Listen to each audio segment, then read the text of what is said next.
Hello, everyone, and welcome to the Lords of the Night. With me, as always, is the Lord of Pain, Ranting Monkey, Hey, guys. and the Lord of Pennies, Satsu 2 Cents. I'm actually here. And I'm your host, Scribe, the Lord of Punishment.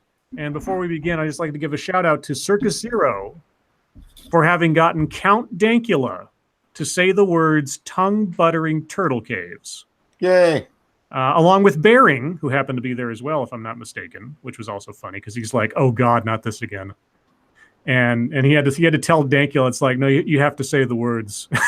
And he's like, "Say what?" Like, you have to say tongue buttering turtle caves, tongue buttering turtle caves, and it's just. So I retweeted the link to the stream where that happens. It happens like 45 minutes in. Listen to it after this stream. Clip it, turn it into a ringtone, whatever. That's cool. Hello, chat. Hello, everyone. Hope everyone's having a good night tonight. Had a good week overall. I hope you're much cooler in temperature than I am because it is fucking uncomfortable here. But other than that, how are you guys tonight? How are you, Satsu? Hot and uncomfortable as usual, but otherwise good. But also married. Yes, married. Married as fuck. A whole new uncomfortable. Oh, no, yeah, a whole new kind of uncomfortable. And how are you, Monkey? I'm hanging in there. How you doing tonight, Scribe?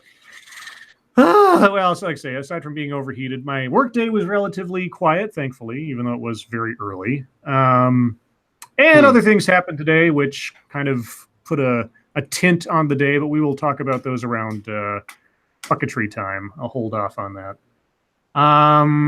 Let's see. Are you guys gaming tonight?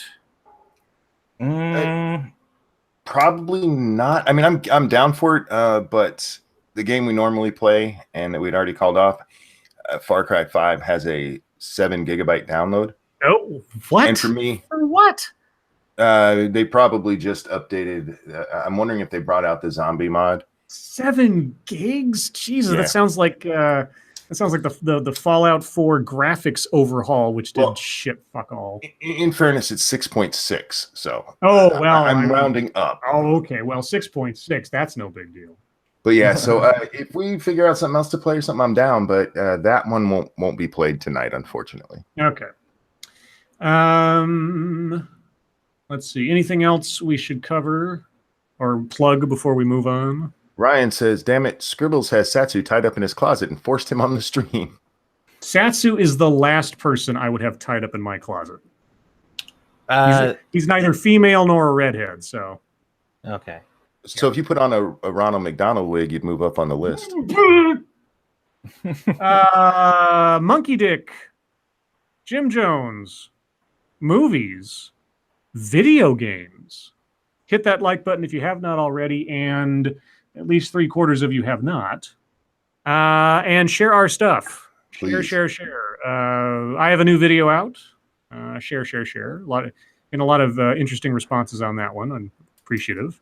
And yeah, if there's nothing else, I guess we can move on to the schnuzz. Let's do it. Once again, it's kind of one of those days where there wasn't some like overriding top story. I got a whole bunch of potpourri. So since you weren't supposed to be here, Satsu, I'm going to hand over the Vanna White roll to Monkey tonight. Because Monkey never does this, or rarely does this. So, Monkey, you game? I'm game. All right. Here are your categories. That was my Jeopardy impression. Your categories are Omarosa, Weed Killer, James Bond, and Laura Ingram. Let's start with James Bond. All right. Idris Elba as James Bond. Fans are shaken and stirred at the possibility. Hasn't that been going on for like... They've been talking about this shit for 2 years. I know. Apparently it's closer now because rumor has it they're actually now in real life talking to him about the possibility. I mean, I'm down, whatever. It's that time again when there's speculation that Idris Elba might be cast as James Bond. For years, this has been a request, and by request, we mean demand, of many who could totally see the Luther star slipping into a tuxedo to play everyone's favorite spy. Have you guys ever watched Luther? Nope. No. It's a British series. Like each season is like 3 or 4 episodes or something, but each episode's like an hour and a half long or something. It's kind of a detective kind of deal. The first couple seasons are all right.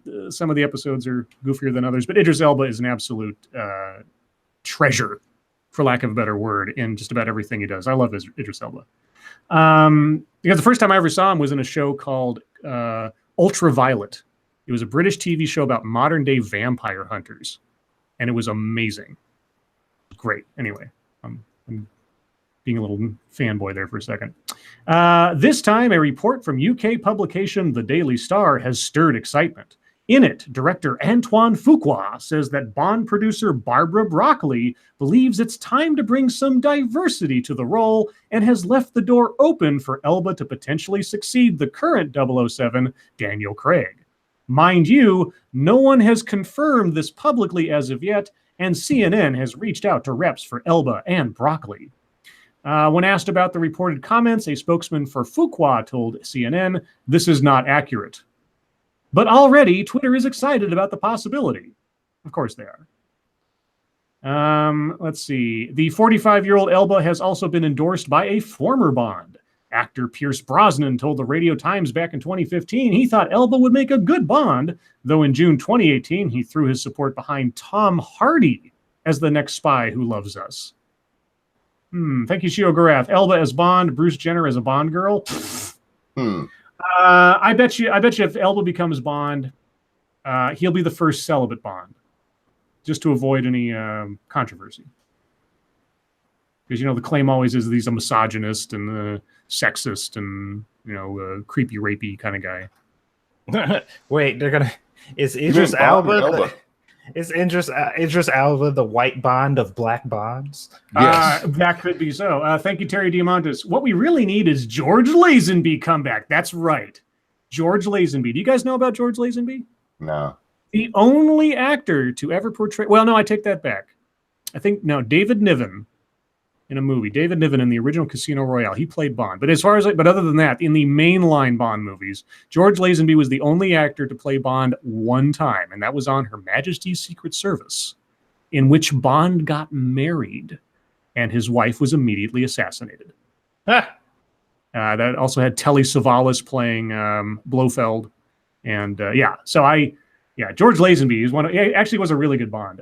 Thank you, James Colley. The last great Bond was Pierce Brosnan. Yeah, I really liked Pierce Brosnan. The movies they put him in for the most part, except for GoldenEye. He was a good Bond, though.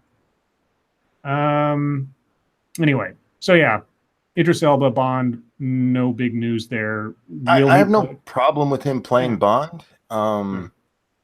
I just the Bond women are gonna have to walk funny afterwards, Well, my what was it? Tailed Feature put a tweet up about it, and he says he doesn't really care. I don't think. But my question was, or my note to keep in mind is, if and when Idris Elba actually gets the role, I would be curious to see a comparison between people commenting on it in a positive light and whether or not those people had an opinion about Scarlett Johansson in Ghost in the Shell. Or something similar to that effect, because, it's the exact same quote unquote problem. So we'll see. It might not be for a couple of years, but we'll find out. Shio Garath says Daniel Craig is a great Bond. Daniel Craig is a great Jason Bourne as Bond. Oh, if only. No.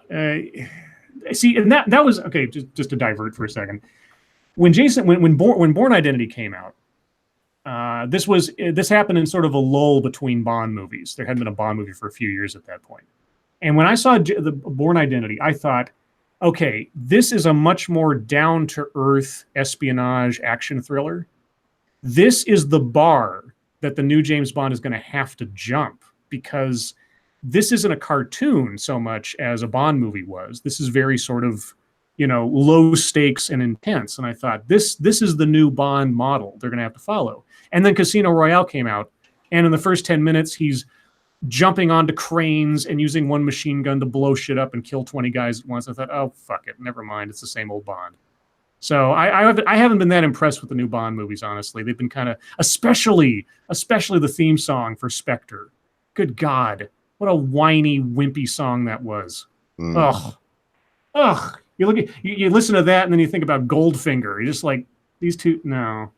I haven't been. So I mean, I like Daniel Craig. I've always liked him as an actor. If you ever saw Layer Cake, which is kind of like proto Bondish stuff, that was kind of a cool movie, and some other stuff that he's done. But yeah, he's okay. But the movies they put him in, anyway, I could go on. Not that I don't have an opinion about Bond or anything, but whatever. Anyway, your remaining categories are Omarosa, Weed Killer, and Laura Ingraham. Let's just get Omarosa out of the way. Okay. Omarosa claims Trump campaign offered her a job in exchange for her silence. Omarosa Manigault Newman, a former White House aide and reality TV star, claims in her forthcoming book that President Donald Trump's re-election campaign... Oh, re-election. Okay. I was like, wait a second. He hasn't... The campaign that's still in process for the next time, offered her a lucrative contract in exchange for her signature on a strict non-disclosure agreement after her ouster from the administration last year. Manigault Newman writes in, this is the title of the book, Unhinged, an insider account of the Trump White House, that she turned down the proposal, which would have barred her from the public criticism she has leveled at Trump since her departure, and probably also stopped her from making book deals and everything else. Laura Trump, a campaign advisor and the president's daughter-in-law, extended the offer to Manigault Newman shortly after White House Chief of Staff John Kelly fired her for, quote, serious integrity issues. The Trump campaign declined to comment on Manigault Newman's description of the deal Laura Trump supposedly offered her. White House Press Secretary Sarah Sanders on Friday dismissed the sensational claims in Manigault Newman's book, which hits shelves on August 14th. Quote, instead of telling the truth about the good President Trump and his administration are doing to make America safe and prosperous, this book is riddled with lies and false accusations. It's sad that a disgruntled former White House employee is trying to profit off these false attacks, and even worse that the media would now give her a platform after not taking her seriously when she had only positive things to say about the president during her time in the administration. And then they don't say it in this one, but NPR apparently caught her in a contradiction earlier today. Yes, the N-word tape. You're right. Let me find that real quick because I did post. There it is. So this is from NPR. Omarosa tells NPR she heard Trump N-word tape contradicting her own tell-all book. Let's see. Hearing it changed everything for me, former White House aide Omarosa Manigault Newman told NPR on Friday. Manigault Newman was referring to what she calls the N-word tape, a long-rumored but never surfaced tape of Donald Trump on the set of The Apprentice, allegedly using the racial slur. In her interview with NPR's Rachel Martin, Manigault Newman claims to have heard the tape and heard Trump using that slur on the tape. But that's not what she says in her tell-all book, Unhinged, due out on Tuesday. When asked by Martin about the discrepancy during the interview, Manigault Newman insisted Martin must not have read the book, she had, and pointed to a section at the very end of it. But in that section, Manigault Newman doesn't really describe hearing the tape. She writes of calling one of her sources who had a lead on the N-word tape. And here's a quote from the book. Incredibly, this person, who shall remain nameless, picked up the phone. We spoke. On this phone conversation, I was told exactly what Donald Trump said. Yes, the N-word and others in classic Trump goes nuclear rant when he said them, or in a classic Trump goes nuclear rant when he said them. During production, he was mic'd, and there is definitely an audio track. For over a year, I'd been so afraid of hearing the specifics from someone who'd been in the room. Hearing the truth freed me from that fear. And only now that it's gone, do I realize just how heavy it's been. Right. Okay. She's trying to sell a book. Whether that tape exists or not is irrelevant. Yeah. But it is amazing to me that somebody can get this much coverage for something that there's no proof of. I mean, at this point, the search for the infamous Trump tape is like the search for the Holy Grail. You got people all over who've heard rumors of a tape. Are you grow up? If there's a tape, find it. If not, shut up. Yeah, and at this point, it's not going to impeach him. I mean, everybody who already hates him already says he's a racist. Mm-hmm. The only thing it can do is interfere in the next election. Oh, whoops! No, I don't mean that. I mean, he was caught grabbing a woman by the pussy, if you believe how it all goes, and et cetera, et cetera. Trump is a cartoon character. Everybody already knows this. You're not proving anything by just adding on to it. But by all means, find the tape. Find the tape of him having water sports games in Russia with prostitutes or whatever that we hear all the time too. It is amazing how many tapes they have. Yeah. Well, I mean, he is a media figure and has been for like the last 30 years. What I'm waiting for is either a yay or nay on, did he commit a crime that somehow rates being prosecuted while in office? Mm-hmm. Or being impeached? If the answer to that is no, I mean, and I don't mean no that he didn't commit a crime, but let's say he did commit a crime, but that crime does not rise to the level of this is something we would prosecute a sitting president for, then I don't care. It's going to happen after he's either not president or after his second term, whichever comes first. Thank you, Gregory Hurst. If you make the headline big enough, it makes the news big enough. Charles Foster Kane. Exactly. Yes. Anyway, so there was that. Your remaining categories, Monkey, are Weed Killer and Laura Ingraham. Let's do Weed Killer. Jurors award $289 million to a man they believe got cancer from Monsanto's Roundup. Wow. In a monumental case against agricultural giant Monsanto, a jury has awarded $289 million in damages to a former school groundskeeper who said he got terminal cancer from the weed killer Roundup. Dwayne Johnson, not The Rock, by the way, but all the same, Dwayne Johnson was seeking about $400 million in punitive damages and $39 million in compensatory damages from Monsanto. Johnson's victory Friday could set a massive precedent for thousands of other cases against Monsanto. Well, granted that Monsanto's automatic appeal doesn't, succeed. Johnson was the first of hundreds of cancer patients to take the company to court over its popular weed killer Roundup.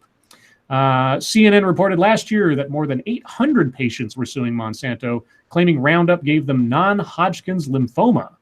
Since then, hundreds more plaintiffs, including cancer patients, their spouses, or their estates, have also sued the agricultural giant, making similar claims. Johnson's case was the first to go to trial because in court filings, doctors said he was near death, and in California, dying plaintiffs can be granted expedited trials. Johnson, 46, applied Roundup weed killer 20 to 30 times per year while working as a groundskeeper for a school district near San Francisco. He testified that during his work, he had 2 accidents in which he was doused with the product. The first accident happened in 2012. 2 years later, in 2014, he was diagnosed with non-Hodgkin's lymphoma. On bad days, Johnson is too crippled to speak. Lesions have covered as much as 80% of his body. Yeesh. Yeah. So now, of course, the question is, did it actually cause the cancer? Well, the jury thought so. There's studies that said the effects of pesticides and glyphosate products on farmers and their spouses could potentially lead to health problems, but making that direct link is not, crystal clear, so to speak. But again, the jury decided that there was enough evidence to say otherwise. How much was the award? $289 million. Yeah, that'll get pared down.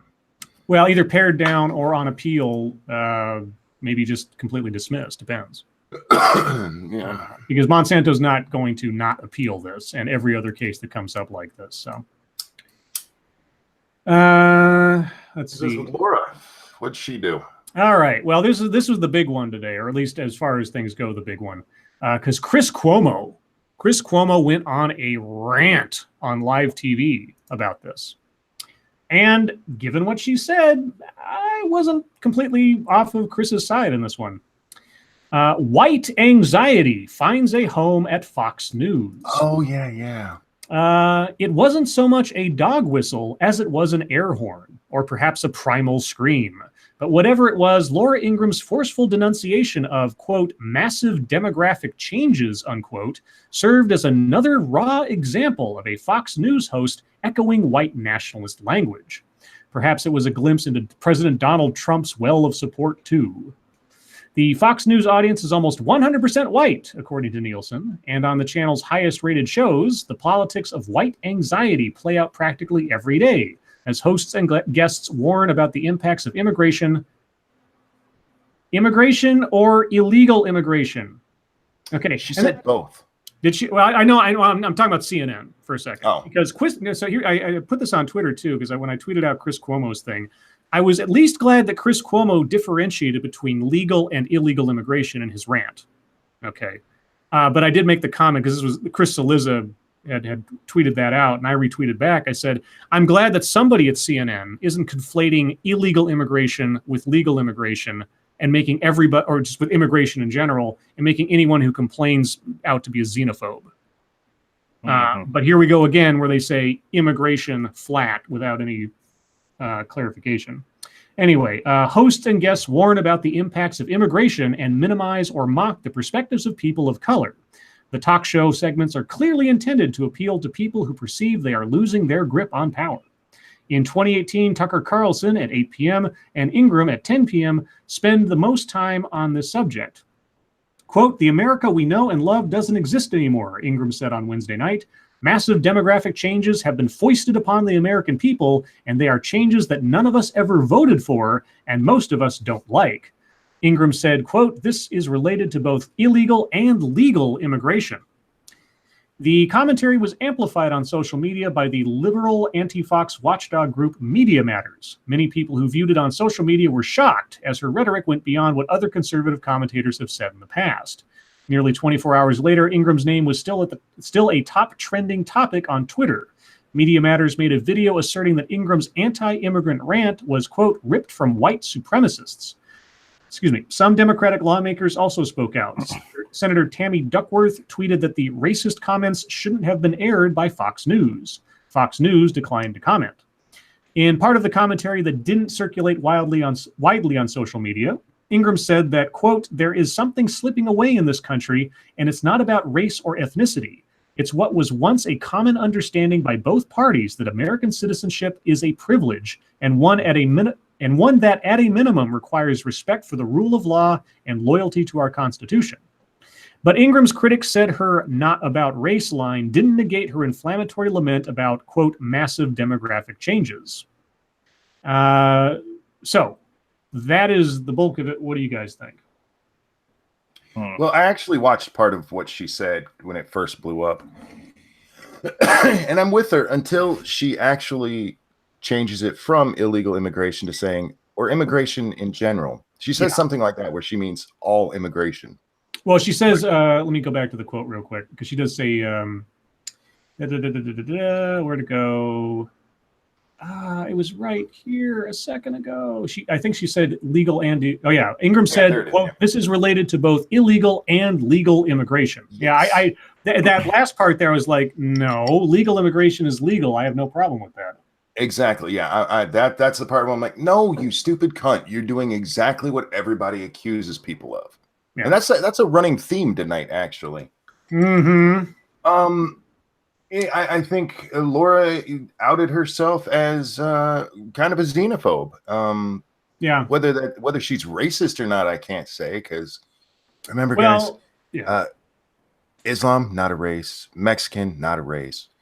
She's definitely xenophobic from what I heard there. That's the part where I was like, what the fuck are you talking about, lady? I have no problem with people who come here legally. And if you do, that's you. Don't hoist that on me.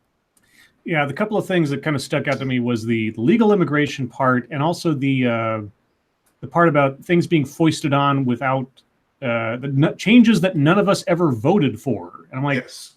Changes that none of us ever voted for. Well, we never really, or at least not in my generation, as far as I know, never voted on the current immigration system per se. I mean, if she's talking about like DACA, I mean, we never technically voted on that, but I don't know. She didn't get more specific than that, so I'm not quite sure what you meant. But either way, those two phrases caught me, and also the demographic changes. I'm like, that sounds like differently abled as compared to saying non-white people. Honestly, and I'm not trying to be too hyperbolic here, but come on, that's some coded fucking bullshit right there. Yeah, it seems there definitely seems to be like she was trying to really tightrope that shit. Yeah. She was like, I don't want people to really think that I'm but I'm kind of Yeah. So yeah. I've always been kind of like whatever about Laura Ingraham. She's just sort of like another Fox News. So she's up there in my mind, sort of like with Ann Coulter. She's just sort of she's an entertainer, quote unquote, and she says controversial things and she pulls a paycheck and like whatever.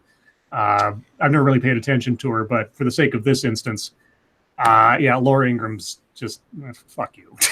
A couple of people have asked us about the Shapiro thing. We'll talk about that when we get to fucketry time, guys. Yeah. And Elias there says, I'm a xenophobe. We let the white man in and look what happens. Yeah, I know, right? Well played. Yeah, God, as soon as we landed on Plymouth Rock, you should have shot us with your arrows. Ragnak Ulfbert, we didn't vote on the 1965 immigration order. That's true. Well, here's the thing. With what she said, we, on the federal level, we don't vote for anything. We don't. We vote for people who vote for them, or like if it's a presidential order, we vote for the person who did that. Right. So yeah, this was, I understand the whole argument against mass Muslim immigration because, sorry guys, Islam not compatible with the West. Just fucking read it. So I get that, but if it's somebody coming over here legally and they've gone through all the channels and they just want to be an American, fuck you. I don't care what they look like, what religion they are. I don't, as long as they're doing it legally. Yeah. And getting up there on Fox News to whine when the vast majority of the country, when you look at the red and blue map, is red and whining that you're losing, shut up. Yeah. You're a xenophobe at best. At worst, you're fucking racist. So just shut up. Like I say, if she was talking about things that had not gone through the legislative process, like DACA, okay, but she didn't specify what she was talking about, so I can only guess. We've talked about the ridiculousness of how DACA came to be many times on the show here, and but yeah. So anyway, this happened, and Ragnar Ulfberg, thank you again. If our society was to go through another Great Depression, would we be able to hold together as a nation? Well, we were put pretty close to the brink in 2008. Now, whether you want to say that the reverberations of that and everything that it kind of shook out isn't sort of putting our country to the test still today, I don't know. But I don't. Here's what I usually think when people suggest like the country is going to fail or we're a failed state or anything like that. Unless or until we actually get to another point of a civil war. The Civil War was the test of whether or not this country could survive. And I'm going to steal a little bit of a page and paraphrase from the Ken Burns documentary from a lot of much smarter and more scholarly people than me. After a fashion, the Civil War was something that had to happen to really show whether or not the experiment that was America could survive the greatest test of division. And it did. And has survived since. Has there been social upheaval? Of course. And we've evolved slowly, sometimes too slowly in some cases, but otherwise we're still here. If a Great Depression occurred, I think the country would change because it survived one Great Depression. But I don't think it would like die. It would just adapt in one way, shape, or form. It'd probably look a lot different after the fact, but I don't think it would like dissolve or anything. That's my answer. I think we'd be fine. Even the what happened in 2008. I know the worst recession since the Great Depression. We were fine. What would cause real upheaval is if it was sustained for long periods. Right. I think the United States itself would still be fine. I think it would kill more people than smallpox. I don't think people these days are built to live off of a potato a day. Yeah. But yeah, real quick, I have to throw this out. I'm rolling through Twitter as I am listening, and hi, I think I'm real has a poll he just put out. Okay. Says, ladies, do you like men with hairy legs or shaved legs? Dude, what sure you fuckers are out there shaving your legs? If you're not a swimmer, which by the way, it doesn't speed you up that much. Yeah. Why are you shaving your legs? You're a man, damn it. Stop it. Now there are men who are either No. light haired or don't have any hair on their legs. It's not a matter of them shaving it, but they just like they're not hairy. Oh yeah, if you look at mine, they look like there's no hair, but if you feel them, you can feel the hair because I have very fine hair. But don't shave your legs. Be men, god damn it. Do you shave your legs, Satsu? No. Okay. No, I don't. Do you have hairy legs? A little bit. Yeah. They're not like super bad. I'm kind of fuzzy, I suppose. I'm not fuzzy like I'm like a peach fuzz or something, but I've got. No, I take it back. I'm not monkey hairy, but I'm hairy. I don't mean monkey hairy like Monkey, the monkey person here. I'm talking about like I don't have hair like some kind of wild animal or anything. Yeah, I mean, I'm not super hairy either. Like, I've never had hair on my back, at least as far as I know. Now, if I had hair on my back, I would get that shit taken care of, but I don't. Okay. Do we have any other schnews that you guys know of? No, sir. Nope. Okay, let me check and make sure nothing has broken per se in the last little few minutes. Not really. I mean, there's a whole bunch of stories, but I'm sure that our audience via hashtag MSS News will help us out. So, guys, if you have news stories you'd like us to read on the air, please send them to us via Twitter using the hashtag MSS News. Can't promise we'll get to them all, but that's because of Aurora Borealis. Mm-hmm. I'm just making up excuses now. I have no idea. I don't know. Like, I can't blame Satsu for everything. You could, but I'm glad you don't. Yeah, but I'd probably be an asshole if I did. Let's see what we got here. Okay, this comes from Subcon Jazz. Speaking of immigration, after a fashion, Massachusetts man arrested for threatening ICE agents on Twitter. Good job, dummy. Smart move. Brandon Ziobrowski, 33, was arrested after allegedly tweeting that he would give $500 to anyone who kills an ICE agent. Wow. Oh, God. A Boston area man has been arrested by federal agents in New York after threatening U.S. immigration agents on Twitter. Brandon Ziobrowski, 33, of Cambridge, Massachusetts, was arrested Thursday morning after posting on Twitter in July that he would give $500 to anyone who would kill an immigrations and customs enforcement agent. Here's the tweet. I am broke, but I will scrounge and literally give $500 to anyone who kills an ICE agent. At me, seriously, who else can pledge? Get in on this. Let's make this work. Yeah, you're a dumbass, and we're gonna see more of this stuff because there's so many people right now emboldened to talk like this. But guys, you're a fucking moron if you're putting threats like that out onto Twitter. Oh, this guy's got a history. According to the indictment, Ziobrowski had previously tweeted his desire to slit Senator John McCain's throat. Starting in February, he began to post tweets promoting violence against law enforcement. In March, he began tweeting threatening messages about ICE. And on July 2nd, he tweeted, quote, they just repeat the tweet that I already read. Yeah. So this is your friendly reminder also, guys, that these are the good people. These are the ones that are morally together. And we're the monsters. Yeah, they're trying to save the children, you see. Mm-hmm. Not necessarily the children of the officers being threatened, but thank you, Ragnarok. A single bullet for him and extra. I don't think he needs to be killed, but no, he didn't kill anyone. No, but I wouldn't go that far. But he's an asshole. He needs to be put somewhere. All right, one more from Subcon Jazz, just because. Before we do that, yep. I saw this earlier, and I meant to bring it up when we switched, and I forgot. It is Super RR99's birthday. Oh. And Super RR is in chat right now. Oh. Super RR. What's the RR stand for? Red. Never mind. Red Rock. What the hell is that? What was what? Oh, that's some crazy EMD music. Good God. Sorry, EDM music started playing, and it was attached to a video in the tab I opened up. And it was like this really like atmospheric stuff. And I thought, is somebody's phone ringing? Oh, gotcha. It was so weird. I was like, what the fuck is that? I thought Monkey started playing a soundboard thing, getting ready to sing Happy Birthday. Oh, no. I thought I was like, are we having background music or Happy Birthday now? That'd be amazing. Okay, so sorry. Super RR, are you out there? Are you listening? This one's for you. And a 1 and a 2. Happy birthday to you. I'm not here anymore.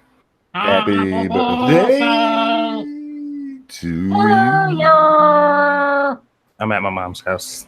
Happy birthday, Super Red Robin. I'm with you in spirit, though.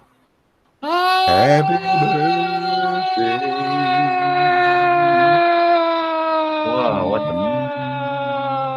the? Somebody pushed Scribe off a cliff like mid-song. Happy birthday. I hope you had a great one. I really do. So you guys like space? Spatial awareness. You like aliens? Alien awareness. Astronaut claims he witnessed an organic alien-like creature, but NASA is denying it. An actual astronaut. Former NASA astronaut Leland Melvin tweeted that he saw something, quote, curved, organic-looking, floating out of the payload bay during his time on the space shuttle Atlantis. He told NASA about it, but the agency told him that what he was seeing was not an extraterrestrial, but a piece of ice. It was a weather balloon. Yeah, right. Quote, I have not seen one in space or on the ground, but I thought I saw something organic/alien-like floating out of the payload bay, Melvin tweeted. When asked by the Twitter account UFO Sightings Daily what his thoughts were on extraterrestrial life. And I called the ground crew to ask what it could be, and it was ice that I had broken off of the Freon hoses, translucent, curved, organic looking. I was about to say, Houston, we have a problem, but no, everyone spins up when those words are uttered from a space vehicle, Godspeed. So he does think it was, or he just said he thought it looked like it? He said he thought he saw something like that, and NASA told him no, it was just ice. Okay, the end. Whatever. I feel like ice floating through space would look different than a floating alien. Yeah, I don't know. Who knows? Oh, here we go. This one comes from Top Ramen Lewis. Something I hadn't heard this yet. Sony's Marvel Cinematic Universe has an official name. Really? Can you guys... I don't even know if you can guess, but do you have any ideas as to what Sony's official name for their Marvel Universe will be? I can't even begin to guess. No clue.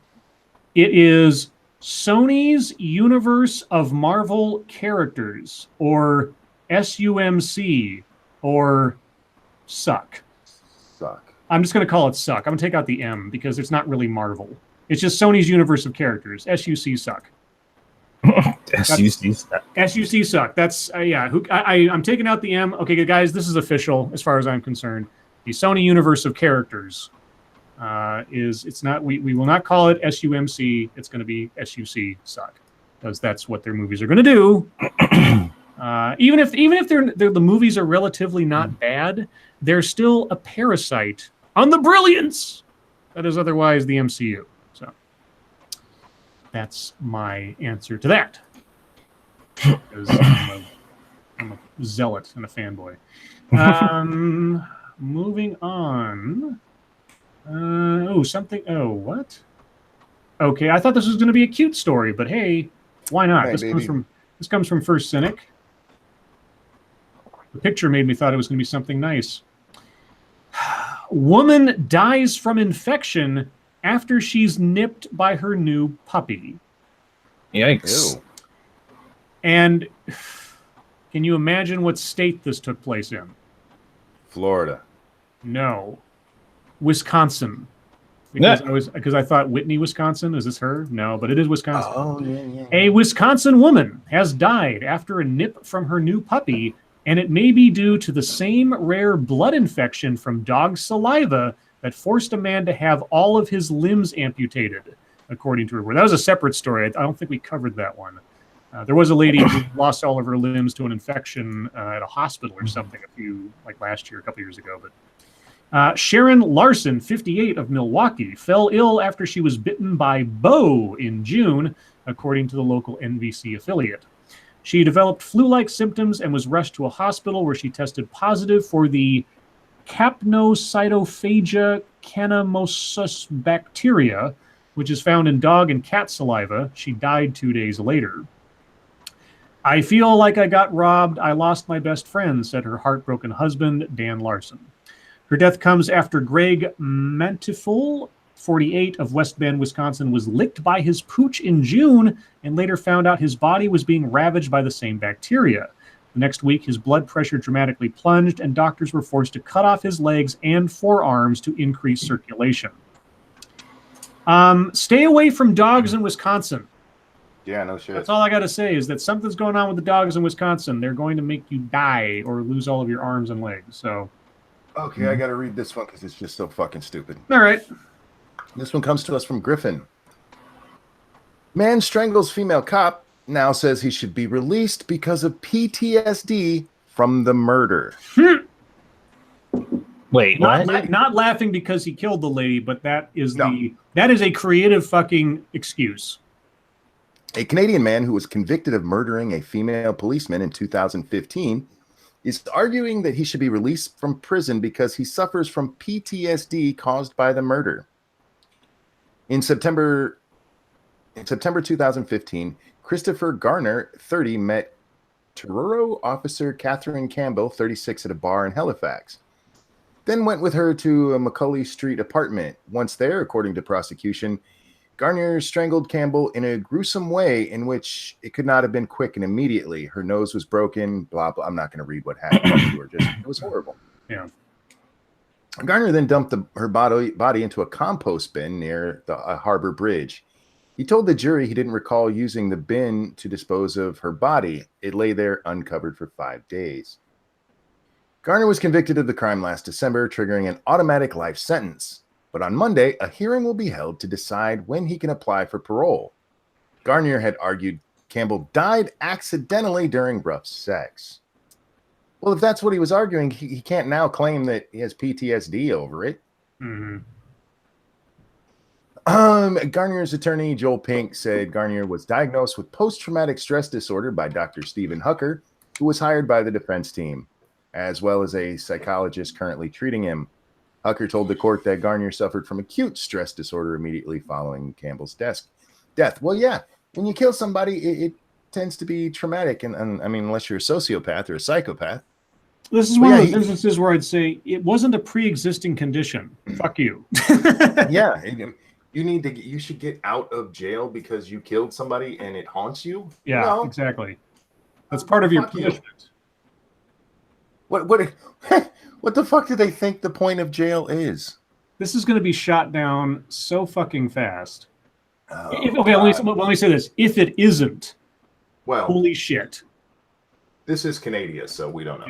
Yeah. Thank you, Circus Zero. Sure, release him straight into the gas chamber. Did I forgot to give Circus Zero a shout out, didn't I?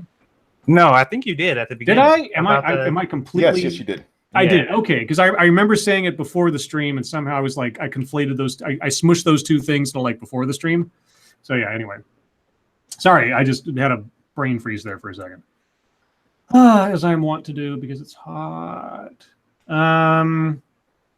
Oh, okay. How about this from senior staff reporter and chief Florida correspondent Colleen Bernier? I guess this is a thing. This actually reminds me of a different story, but we'll talk about that later. Eat free at McDonald's for life with the McGold card. What? This is not a McDream, but for most McDonald's diners, it certainly is a McLongshot. McDonald's is giving away free food, quote unquote, for life in a contest aimed at boosting the popularity of its online ordering system. The winner will receive what the company calls its new McGold card, good for 2 free meals a week for 50 years. The prize is valued at $52,350, according to the contest website. The promotion starts Friday and runs through August 24th.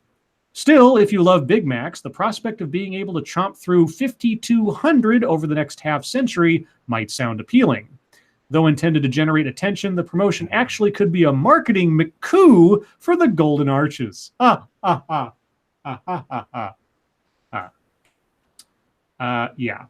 So there you go. Oh. Wow.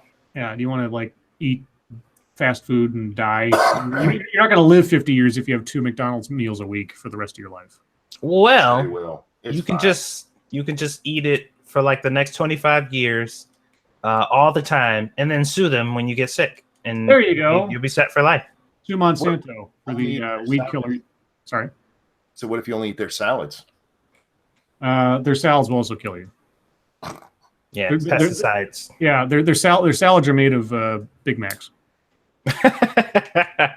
They don't tell you that. They don't tell you that the lettuce, quote unquote, is actually just formed pressed Big Macs. Big Mac. One more from Colleen Bernier, and then we'll move on here because we got a lot to talk about tonight in the realm of things. Come up. Okay. Sounds familiar, but different story. Florida woman crashes car into tree, jumps in river, and takes off her clothes.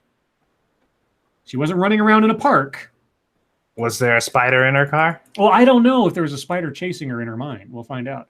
A Florida woman is in jail after she allegedly drove into oncoming traffic repeatedly, crashed into a tree, jumped into the Indian River Lagoon, and took off all of her clothes on Wednesday afternoon in Titusville, Florida.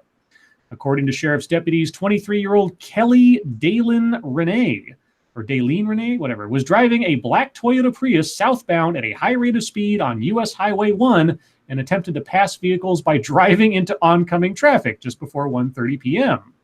Deputies then activated their lights and siren, but Renee continued to travel southbound and ran a red light and almost hit other cars in the intersection. Thank goodness she didn't. The car chase came to an end when the Prius struck a tree at the Community Credit Union located at blah, blah, blah. Renee then exited the vehicle and fled on foot from deputies. She then jumped into the nearby Indian River Lagoon, took off all of her clothes, and swam away from the deputies. A Brevard County Sheriff Office boat and a Florida Fish and Wildlife boat were both dispatched to apprehend Renee.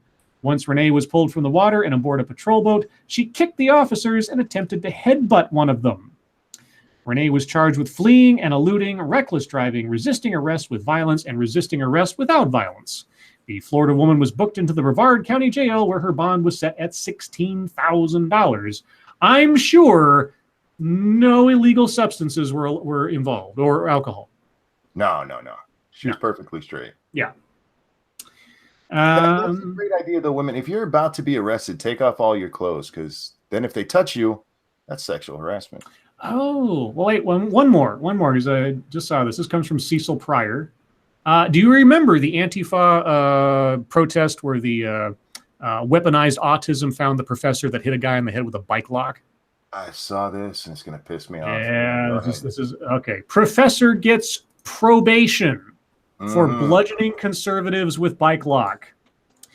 A former professor and Antifa activist has avoided jail time for beating multiple Trump supporters with a metal bike lock at a 2017 free speech rally in Berkeley, California. In the head. Important. There's a video of this. Just look up bike lock Antifa thing, and you'll see. And I don't think the other incidents of him doing it were filmed, but this one was. A guy was just kneeling on the ground. I think he was like a freelance reporter or something. I think he was using a camera. He was just like taking pictures of the events. And this guy comes out from between the crowd and whops a bag on the guy's head, which we found out later contained a metal bike lock. And the guy immediately gets up. He's got blood coming down his face, and he's stumbling away. And they're like, holy shit. And if that guy had hit him in the wrong spot or with a little bit more force, he'd probably be dead or have permanent brain damage. Yeah, you can kill somebody hitting him in the head with a hard metal object. Yeah, imagine that. Eric Clanton, a former philosophy professor at Diablo Valley College, began serving 3 years of probation Wednesday after 3 charges of felony assault with a deadly weapon and 1 felony count of inflicting great bodily injury were dismissed or stricken from the record. Wow. Clanton assaulted at least 3 Trump supporters with a metal bike lock during a pro-Trump rally in Berkeley, California on April 15th, 2017, one of whom reportedly received a head laceration that required 5 staples. That's the one I think we're talking about on the film. Mm-hmm. Clanton's preliminary hearing was scheduled for Wednesday to establish if the case could move to trial, but Berkeley side reports that all of the most serious charges were dropped after Clanton struck a deal to plead no contest. That shouldn't get you off the fucking hook. That's essentially, for fuck's sake. 3 of the felony charges against Clanton for assault with a deadly weapon that is not a gun were dismissed, as was a misdemeanor charge of wearing a mask to evade detection while committing a crime. The 4th felony charge for causing serious bodily injury was stricken from the record. Well, thankfully, YouTube and video is not, and this guy will never avoid this the rest of his life, I hope, when he looks for a job elsewhere. They're basically saying it's okay at this point. They're just like, yeah, it's fine. As long as they're a Trump supporter, yeah, you're good. You know, pleading no contest means that you're pretty sure you couldn't win at trial without actually admitting guilt. And that just means you're admitting guilt for the most part, legally speaking. And so he gets nothing. He gets stricken from the record. Not just like it was dismissed, like it's still on paper somewhere. This thing's going to be like expunged from the record. Yeah, like it'll be like he never did it. Right. So yeah, I mean, if anybody does a background check on him in the future for a job or some other position of authority or whatever else, yeah, the other things will be on there that they were dismissed, but this one in particular won't even be there on the public record. That's bullshit. Do you think if a Trump supporter had hit this Antifa professor in the head with a bike lock, they would have got off with 3 years? No. Oh, absolutely not. Horseshit. This is horseshit. Clanton was convicted of simple battery, a misdemeanor, after pleading no contest, for which he will now serve 3 years of probation that are scheduled to conclude on August 2021. As PJ Media points out, though, it is somewhat surprising that prosecutors would agree to such lenient terms in a plea deal, given that Clanton had been arrested in connection with disruptive demonstrations in the past and that the evidence against him in the present case was substantial.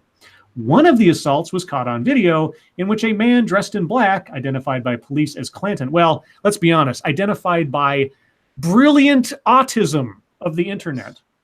If you guys were following this incident when it happened the first time around, it is actually crazily amazing how the internet was able to identify this guy through photographs and lining things up with people's facial features and clothing and everything else. It was something to see. During a search of Clanton's home, police also recovered U-locks, sunglasses, a glove, jeans, and facial coverings consistent with items worn during the assaults, and phone records placed him in the vicinity of the attacks during the time they were committed. Blah, blah, blah. Yeah, we know he did it. Yeah, we know he did it. We have video of it. We had plenty of photographic evidence to show him with, like, there were instances where somebody had taken the photo of the guy who hit the guy in the head with a bike lock, and then they matched that to someone in the crowd in a different photo at a different time wearing the exact same clothes but without the mask on, and then they, did a whole bunch of, we know he did it. He knows he did it. Everybody on the planet knows he did it, but apparently that's not enough to actually have him punished for it. Yeah. Well, see, and this is reminding me of when we read that thing about the Antifa people getting pissed off that their identity was revealed, because not only do they know they can get away with it or whatever, they're keeping themselves concealed, and they're like, okay, well, we know we can legally slip by and do some really fucked up shit, but we want to make sure that our identity isn't revealed either, because we don't want the social consequences either. Yeah, I mean, you want to talk about like people feeling empowered to do horrible things. Yeah, this is a perfect prime example of exactly that. You can have all the evidence stacked on you, but as long as you're attacking the right kind of people, the most you're going to get is like probation, no jail time. Just plead no contest. You'll be fine. Thank you, Devil Fruit Zero. I no longer want to live on this planet. We need a moon base. That's what I'm saying. That's what I'm saying. Somebody say moon base? No. Moon base. By the way, Satsu has Lords of the Night Moonbase t-shirts now available on the Streamlabs store. I do, and I also made some 7 Days to Derp t-shirts. Yeah, I don't think I put it on the shared one, but I'll show it to you in a moment, Scribe. I'll send it to you. All right. So you can see it. Anyway, guys, thank you so much for the stories. That'll bring MSS News to a close for now. Now we'll move on to YouTube time. Mine's real quick. I didn't do anything today, save for started watching some videos featuring Jennifer Harvey. She was the author of the article I read last night about raising white children to be anti-racist. Interesting stuff. I'm still the one thing that actually has something about that same topic is a 2-hour-long lecture presentation. So it might take me a little while to munch through that to see if there's anything worth talking about there. But anyway, that's what I was up to. Satsu, what are you up to? I uploaded 2 Far Cry videos today on my second channel, and I also uploaded or I did a re-upload, I guess you can call it, of the Final Fantasy stream that I did, but it's condensed to all the more important moments, the collaboration event that they did. Other than that, nothing on the main channel yet, although I do have something planned. Okay, Monkey. I didn't do anything. I was same as usual. I just didn't do anything. I did have to fix the server that we're using for 7 days, not 7, for Arc, because something happened and our dinos got all extremely overpowered, and I had to fix that this morning. But yeah, nothing on the video front. Jenna, I messaged you back, by the way, if you check your DMs. Just a programming note. I will be absent tomorrow night from the show. I have family visiting, and I'll be otherwise occupied. So I will see y'all on Monday after tonight, just so you know. Yeah. And so far as I understand it, it might actually be cooler tomorrow where I'm going to end up. So that would be nice for a little bit. Okay, so internet fucketry time. Let's start with the Shapiro deal, because the other thing is going to take probably a lot more time. Might even end up being deep topic territory, so we'll see. So Ben Shapiro offered oregano up there in New York. What's her name? Ocasio-Cortez, yeah. Cortez. $10,000. He said he'd donate $10,000 to her campaign if she would debate him. Mm-hmm. And this all comes about because she made that tweet where she said the right is so afraid of her they're making stuff up. He's like, I'll debate you. And she, instead of saying no or ignoring it, yeah, let me find the exact tweet here. Yeah, I know what you're talking about. Yeah, there it is. She responded, just like catcalling, I don't owe a response to unsolicited requests from men with bad intentions. And also like catcalling, for some reason they feel entitled to one. For the record, she sent out a tweet during the primary where her opponent wouldn't debate her, so she showed up at his office, and she's talking about how he wouldn't debate her, so she showed up at his office. Apparently she felt entitled to a debate, and granted, they were running against each other, but a debate is not an entitlement even then. Yeah. But yeah, so instead of just saying no or ignoring it, she turned it into feminist bullshit. It's like catcalling. No, it's not, you stupid twat. This is dumber than you talking about Israel occupying Palestine. So, this woman is an idiot. She's a straight idiot. But you know what? Her little comment there is getting her the attention. 172,000 likes. Mm-hmm. Yep. Because she's playing at her strengths. She knows she's dumb. She knows she doesn't really know much. So she's like, I have my vagina and I have my stupid ideas and an army full of stupid people to follow them. So I will utilize both as much as I can. So whenever it calls for it, vagina power activates. And whenever it calls for stupidity, say some dumb shit that only idiots could agree with. And she's doing that pretty well, so kudos, I guess. Yeah. Daniel says Cortez is too scared to debate us. She knows she'll be crushed. Look, if Ben wanted to debate me on something, I would certainly check all my sources and stuff first, and then I'd be willing to do it if I was still right. Yeah. If I was her, especially after that whole Israel thing, God, fuck no. Can you I wouldn't imagine speak in public anymore? Can you imagine her having to go head to head on let's say they just had they did the debate, but it was reduced down to a single topic. Can you imagine her versus Ben Shapiro on the economy? I can't imagine her against Ben on anything where I think she would be Yeah. okay. Not from what I've seen her talk or what I've seen her talking about. Well, that's the one topic I'd love to see her be challenged on her proposals versus reality. That one. If you don't want to debate, that's fine. That really is. But Yeah. to just like catcalling, fuck Yeah. you. Yeah, and the fact that people are like promoting that as though it meant something, it's like it's just on the cusp of it being a non sequitur. It's like that doesn't it doesn't even match up even in a metaphor sense. What are you doing? Yeah, at this point, I'm waiting to hear that she was tweet raped. Yeah, This is fucking stupid. 173,000 people said, "Yeah, that makes sense to me." That's good. That's a whole lot of stupid, y'all.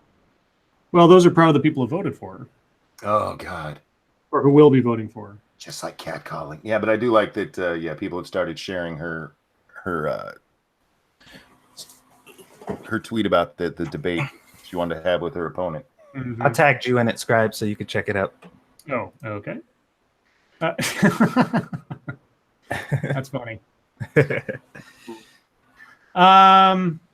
Okay, so I talked about this before the stream started, and so Monkey and Sats are probably going to hear me repeat myself a bit here, but something happened last night. Mhm.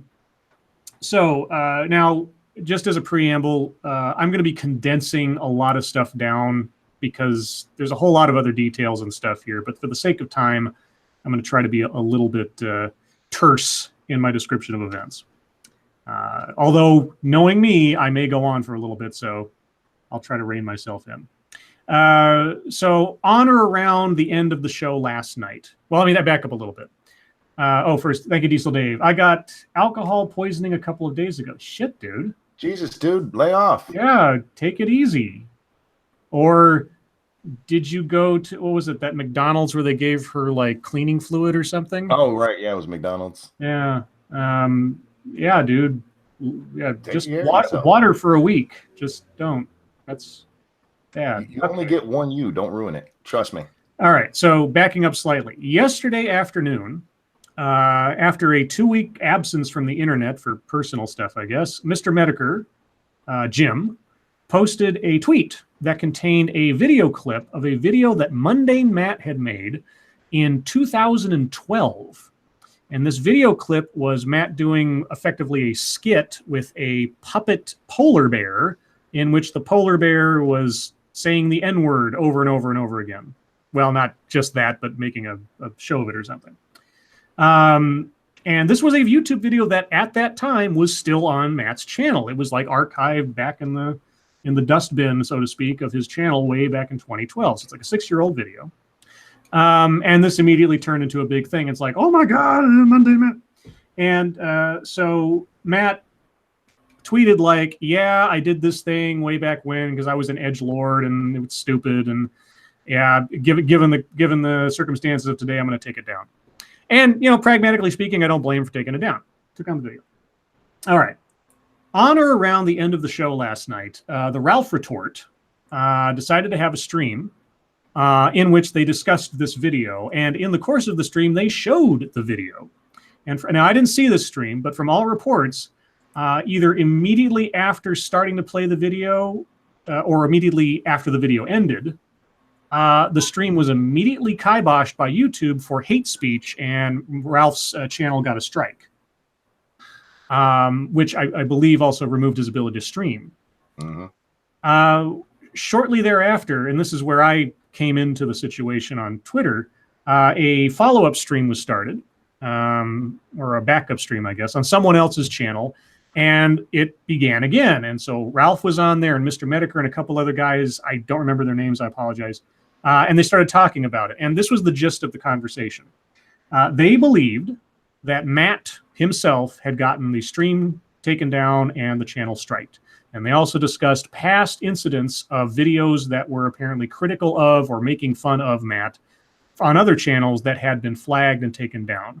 And since when a video is flagged or taken down, there's no notification of who did the flagging. You can only speculate as to where it came from. Well, the theory on this stream was that it was all Matt, and Matt did it and everything else. But there's no proof of this, but everybody was pretty sure. Shortly after that, they actually had Matt come on. And I was listening to this at the time. And they asked him point blank, did you do this? He said, no, I just came back from hanging out with my family and taking care of my daughter, doing some chores. This is the first I'm hearing of it. I don't know what's going on. He denied taking down Ralph's stream. They asked him about specific incidents of the past, one by one. Did you take down the video of this guy and this guy and this guy? And every time he said no.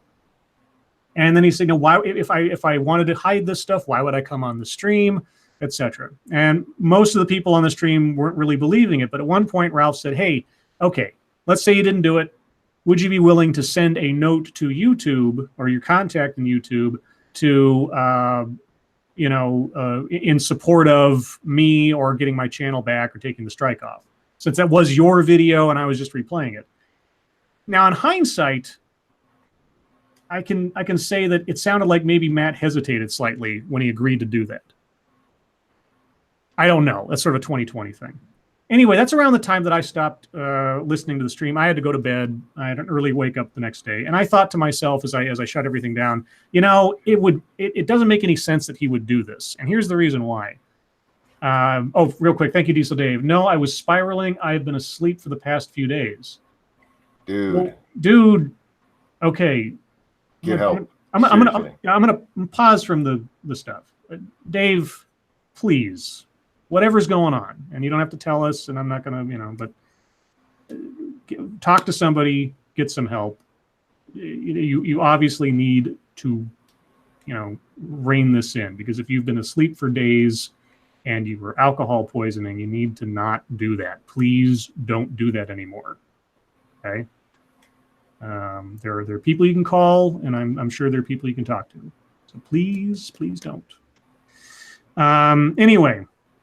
So I went to bed thinking to myself, of all the people that I would imagine would be averse to doing something like this, trying to shut down criticism, it would be Mundane Matt, because let's be honest, Matt's notoriety started because he had a video DMCA'd by Zoe Quinn, and his situation was kind of the spark that started the whole Gamergate thing. I mean, it might have happened anyway, but his little situation and what happened with that, the whole Zoe post, kind of blew it up. So I thought, you know what? Somebody's probably trolling Matt. Somebody sees the effect that one of these videos coming down has had on the conspiracy theories, and somebody's probably just doing this and getting Matt in trouble by proxy. That was my thought. Well, then when I went to work this morning and I turn on my computer at work and I bring up my Twitter, the very first thing on my Twitter feed was a tweet by Matt apologizing for having done horrible things and that he needed to get help. And he made specific apologies to at least 3 people that were listed on the accusations. And what had apparently happened shortly after I left the stream was some chain of events, I'm not quite sure.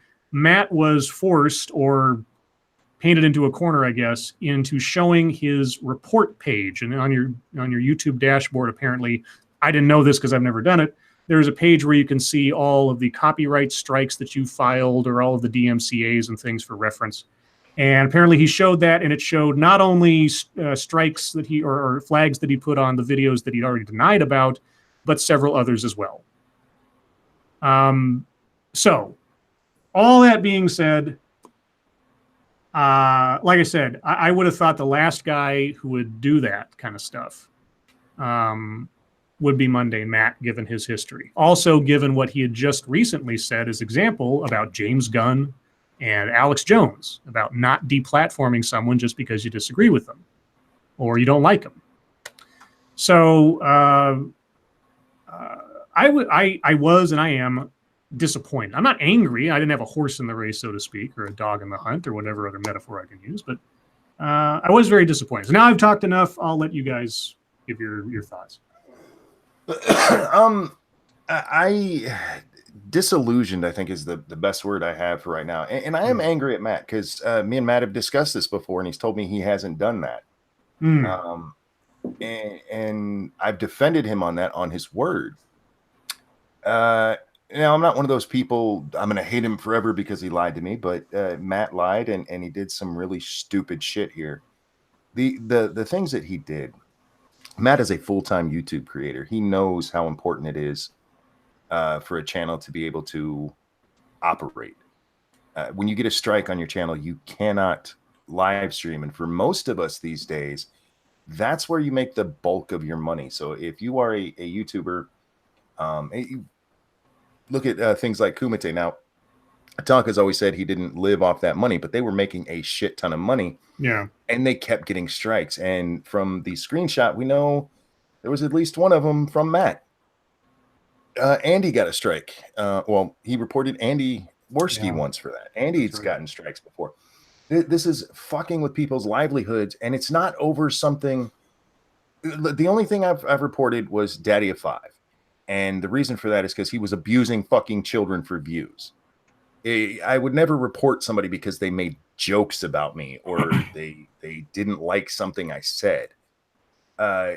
Especially being somebody who's that's what I do. And it was Keemstar, because Keemstar was on there as well. He goes, look, you have lost the ability to ever criticize anyone because you can't take criticism. And Matt, you got some soul searching to do. This is going to be a hard one to come back from if you can, but if you do in the future, you need to toughen up or completely change what you're doing, because Keem's not wrong, man. That's a hard thing. Anytime you criticize people, people are gonna be like, well, look what you did. So yeah, I'm gonna reserve my overall opinions based on his overall response to this. Like how he handles this over the next couple weeks is basically going to determine how I'm gonna interact with Matt, because it's a shitty thing to do. Like there's no ifs, ands, or buts about that, and it's not defendable in any way, shape, or form. But well, I'm sorry, I don't mean to cut you off. He did try saying on there that he's been going through some shit, and there was some, what's the word I'm looking for? He alluded to being suicidal at points and stuff. That's not an excuse to do shitty things. Yeah, I mean, that sounds like a default go-to for anybody who does anything heinous nowadays. So I grain of salt, I'm gonna say with that, because I don't deny it though, because obviously he just had a kid. There's a bunch of shit going on or whatever. There's been numerous occasions where his channel has been put into question over the past year or so. So it's like I'm not gonna outright, but something he's gonna have to really like take this shit like a man and really own up to it and work his way back up, because I don't know, man. So just as a side thing, I've been asked privately, I'll just say, whether or not I would have him on as a guest again. And the answer is yes. I have no problem having him on as a guest to talk about it. With the stipulation that, if it's any time in the near future, at least, or maybe even down the line, I have a couple of questions to ask him, and they wouldn't be rubbing it in questions or anything, or gotcha questions. I think a lot of that has already been said, and a lot of it goes kind of without saying, just on the basis of what he's confessed. But there's a couple things I'm curious about. I won't say what those questions would be here on the off chance. I mean, it'll probably never happen, but somebody asked. So my answer, if it was on my channel, I would not have a problem with having him on. Let's put it that way. I'd have him on, but it would be with the same caveat. If you're gonna be here, and especially if this would be brought up, sorry, it would just would. Yeah. And I don't hate Matt. As far as I know, Matt's never done anything. Two of my first videos were about Matt, and I don't know if he flagged them or not, but I didn't get in trouble for them. Yeah. So I don't hate Matt, and I think he made a huge mistake here. I think he's got some apologies to make, and if he wanted to come on to talk about that, yeah. And it's the same thing like with Jeff. Jeff did something really fucking stupid. Mm-hmm. But he's still a friend of mine. He apologized for what he did. He manned up to it, and then moved on with his life. And I hope that's what Matt does here. I really do. Yeah. That's all I really want is a sincere apology and some actual evidence or just something that he's working to get his shit together. And if it is help he needs, then he needs to stop doing his YouTube thing for a little bit and get his shit together. And like he needs to actually do that. He doesn't even need to do that. He can still do his YouTube stuff. A lot of what he does isn't critical of people within the community or people that, he can still make his videos, but he needs to get whatever help it is on the side.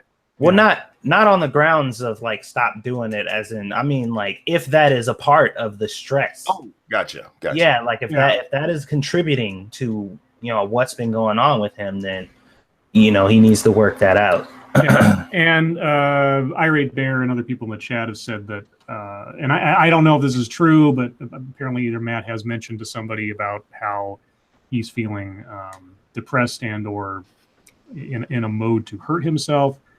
I just want to say, that is nowhere near anything that should come about as a result of this. Like Monkey said, and just in general, and I've said this several times in the past, redemption is always more celebrated than consistency. Indeed. And sometimes I say that as kind of a cynical sort of dig at how the media sometimes treats people versus people that have never done anything wrong versus someone that has. But in a general sense, he can come back from this, but he just, like he says, he just has to own up to it and make some come to Jesus moment with the people that he's effectively hurt. Now, but in the meantime, if he's going through some stuff, if this was all irrational or whatever, well, I hope he gets the help he needs, and I hope he's okay. I don't, like I say, he never prior to last night. Honestly, I had never heard these accusations of him flagging stuff in the past. It was the first time I'd ever heard about it. Right. And so far as I can recall, except in sort of general terms, I think maybe on some past streams, I've never directly spoken to him about either free speech or taking people's things down or something, at least as far as I can recall. But, Monkey's different. He's had actual conversations with him about it. So, like I say, I don't have a personal dig in this. Like I say, Matt was just one of those guys who, through a chain of events, was one of the people that sort of what happened to him and the initial events surrounding the whole Zoe Quinn thing. Not to get too extreme in examples, but if 9/11 was my sort of wake up to the global politic of things, the whole Gamergate deal was sort of my wake up to not video game journalism, but just how the mainstream media treats stories it doesn't like and reshapes them. Because watching how ABC and NBC would take something that I was watching happening effectively live on Twitter and manipulating it into something it wasn't. I would never have known anything about that or have gotten into finding out about all these other people between Sargon and all these other guys if it hadn't been for that initial incident with what happened with Matt. Although, admittedly, I only heard about what happened with Matt because of Internet Aristocrat, i.e. Jim, talking about and doing his conspiracy theory videos, which are really funny. Thank you, Ragnarok. Ulfbert, I'm dueling listening to the streams. Fucking amazing. Dual listening. Oh, dual listening. I think he's listening to the other stream, the one with Matt, I would guess. I thought that one was taken down. I heard it was. It's mirrored somewhere because I watched a video today that actually, I got to hear the part where Matt came clean. Okay. Because I was, and by the way, guys, and again, we don't know whatever, but apparently there have been other flags and strikes levied against people today. No idea if that is Matt as well. I have no idea. People are already accusing him of that. I don't know. So who knows? But either way. Well, here's the thing, Matt. If you're out there listening, because I know sometimes you listen to us, you fucked up. It's gonna be rough for a while, but it'll pass. Shit does. And you will have people for the rest of your life online bring it up because that's how the internet is and that's how some people are. Mm-hmm. But it's not as bad as it looks. You can recover from this.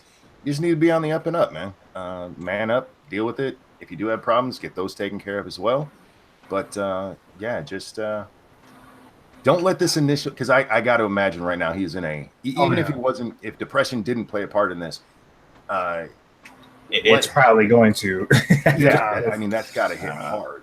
But, thank you, Diesel Dave. Depression is a bitch. Yeah, no, I can testify directly to that. So yeah, I mean, disillusioned, disappointed. I can't help but be somewhat compassionate for what he must be going through right now, but that's not me excusing what he did. No, you know what I mean? Because like I said, if it had been, if it's something that happened to me directly, I'd have a completely different opinion on it, obviously. But yeah.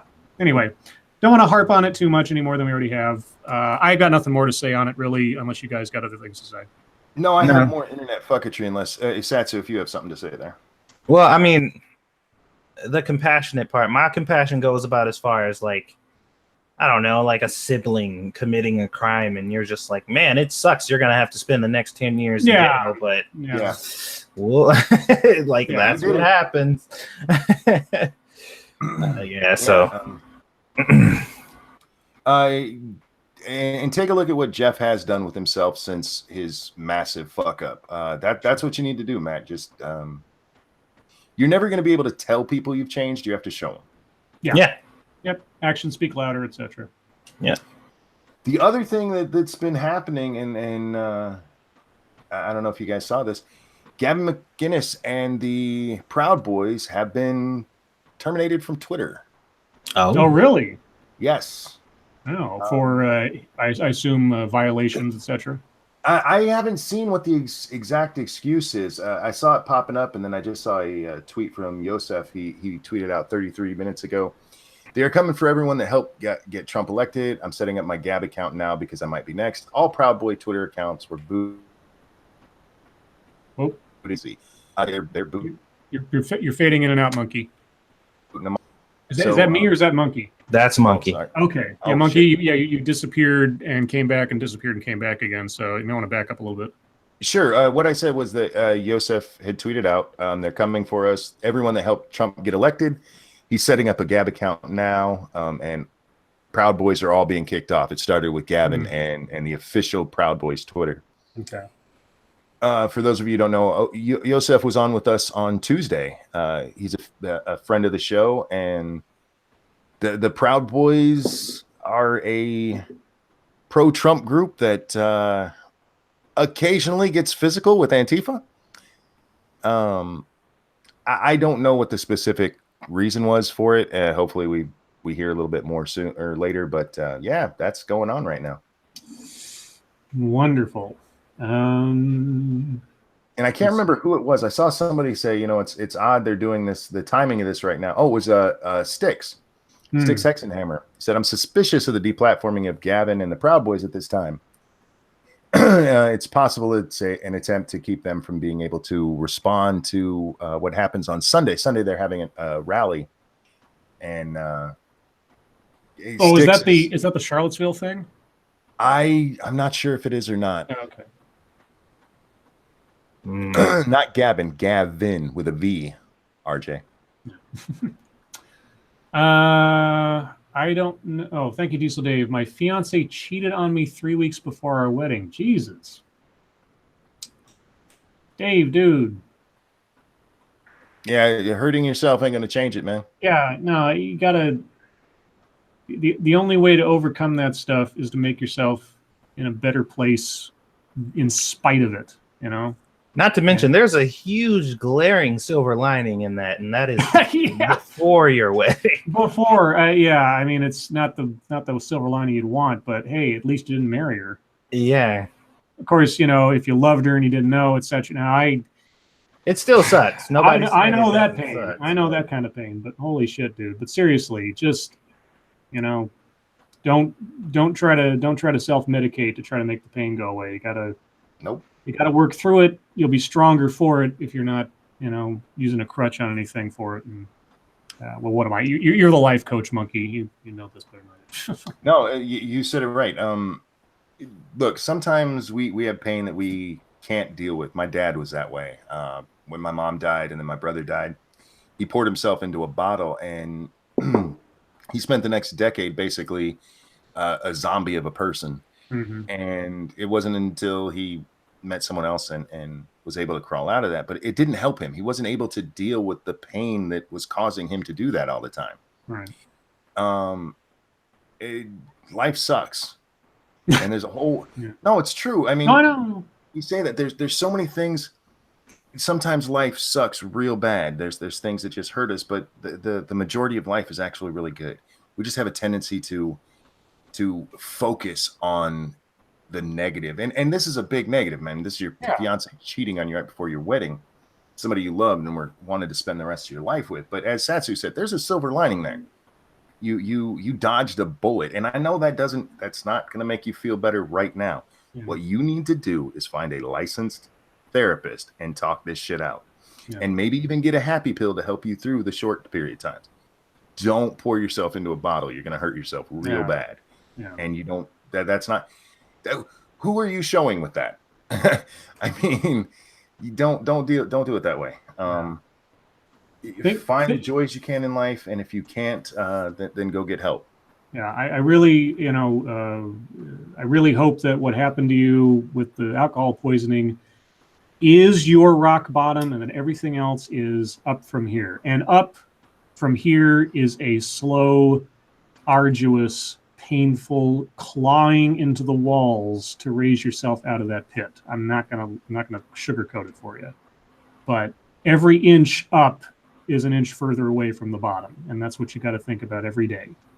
Little successes, little changes, and just keep those up. And after a while, they do add up, and things do get better.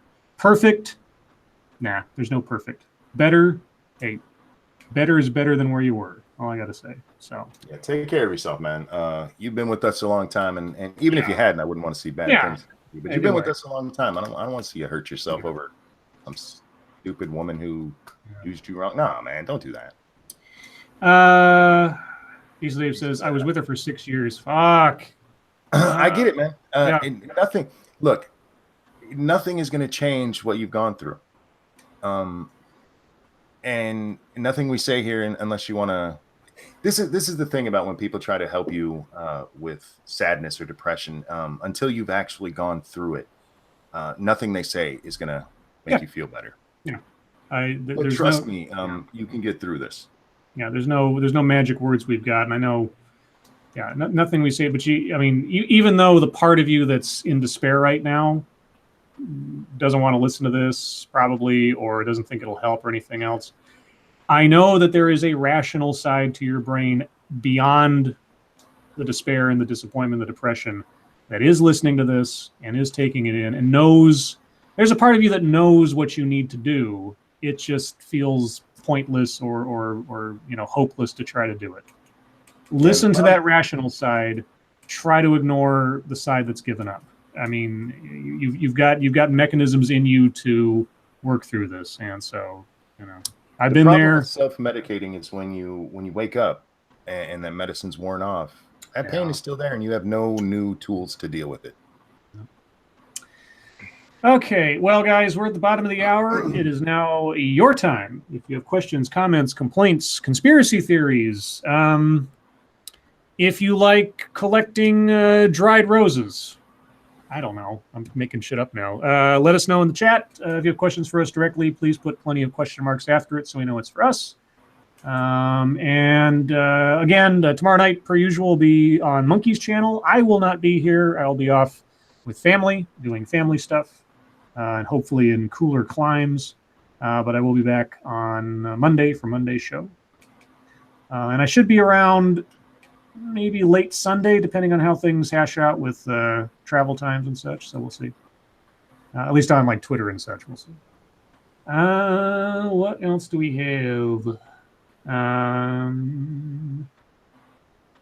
Okay, Ira Bear says, "What's that? Bears replacing Scribe tomorrow night on Lords of the Night?" Okay, guys, no problem. Wow, gosh, that news to me. You're talking to Bear offline, huh? Are you monkey? Well, gosh, all right. Yeah. Bear, if you want to come hang out with us tomorrow, that's cool. Yeah. I didn't know he was a psychic. Remind me, Learn and I'll something send you a new link. every day. Yeah. Oh yeah, I should mention there was some internet fucketry that kind of happened while we were sort of streaming. H3H3, they had a stream shutdown in the middle of the stream, apparently because they were discussing Alex Jones. Now I don't know if that's true. That's what they said. Well, in the tweet that they put out, they said they were discussing Alex Jones when all of a sudden the stream was cut off and taken down. So by who, for what, was it that? Don't know, but that kind of just happens. That'll be an ongoing thing. I'm sure if anybody is going to find out more details about the whys and the wherefores, pretty sure H3H3 has some more pull than most people at YouTube. Scribe Light says, BG, weirdest hobby you've had? This. Right now. This has been the most odd and strange journey in almost 2 years now. It'll be 2 years in October. The things that have happened, the discussions that I've had, the people that I've met, being right here, right now, talking to you guys with these two other guys, all collected the weirdest hobby I've had so far. What about you guys? Weirdest hobby? Yeah. I don't know. Watching anime, I guess. I have weird hobbies. I'm a normal person. There you go. Yeah, Monkey's completely normal. Monkey likes to pop pills. I hate taking pills. See, there's two things in life I hate, when it comes to like medical things. It's pain, and I know everybody like, oh, I don't like pain. No, pain enrages me. So I have lifelong pain, and I hate taking pills. And Pain and I have to pills. take a shit ton of pills for the rest of my life to deal with the fucking pain. The gods hate me, hate them back. Ebony Okay. says, how could you forsake your own mother to talk to us plebs? First of all, that is not what happened. Real quick, Diesel Dave. Okay, Diesel Dave says, I've never been this weak. Dave, okay. It's not weak, man. Dave, I'm absolutely serious about this. Okay, right now, I want you to go into your bathroom, look yourself in the mirror, like right in the eye, and if you mean it, I want you to look yourself in the eye. I want you to say this: I will never be this weak again. And from this day onward, you got to start taking steps to just get a little bit better every day. Do something to get a little bit better. Stay away from the alcohol. Do something to mark the change. Like, you know what I did? I had a nervous breakdown several years ago. Okay, and I make no bones about it. It was over bullshit, but it happened. And for like 3 days, I was absolutely out of my fucking mind. And over those 3 days, I was basically a hermit, a recluse. And the one thing of all the things I didn't do over those 3 days was shave. And by the time that I got my senses back, I was so upset with myself over having lost it that I decided I wasn't going to shave. And I grew a little beard, a little goatee. And I said, this is something I'm going to have to look at every day to remind me of where I do not want to go again. And I've always had a little mustache/goatee thing ever since as that. It's sort of my own little marker. A non-permanent tattoo of something that I want to remind myself of where I was and where I don't want to go. So if this is the weakest you've ever been, this is the weakest you ever will be. But you need to believe it, and you need to say it to yourself. And I'm serious. You look yourself in the eye, and you tell yourself. It's a little cognitive behavioral therapy kind of stuff, but worked for me. And that's all I wish I had better advice for you, but that's the best I got, man. Really. And, I don't know. Anyway, moving on. Let's see.